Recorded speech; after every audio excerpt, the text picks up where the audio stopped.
আহি সেই ক্ষণটো উপস্থিত হৈছেহি মাজুলী সাংস্কৃতিক বিশ্ববিদ্যালয়ৰ যি মূল স্থায়ী ভৱন, সেই স্থায়ী ভৱন কালিলৈ অৰ্থাৎ 12 ফেব্ৰুৱাৰী তাৰিখে অসমৰ মাননীয় মুখ্যমন্ত্ৰী মহোদয়ে শুভ উদ্বোধন কৰিব।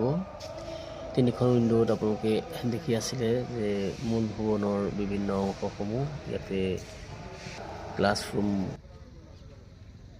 তাৰ লগতে গাৰ্লছ হোষ্টেলটো কিছু অংশ দেখুওৱা হৈছে। মূল এণ্ট্ৰেঞ্চটো ওপৰত আপোনালোকে দেখি আছে।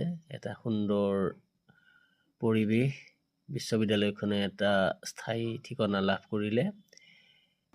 সঁচাকৈ আটক ধুনীয়াকৈ এই গৃহটি নিৰ্মাণ কৰিছে, তাৰ কাৰণে চৰকাৰখন ধন্যবাদৰ পাত্ৰ। ভাল কামক আমি সদায় অনুপ্ৰেৰণা যোগাব লাগে। এইটো এটা ভাল কাম, গতিকে ধন্যবাদ।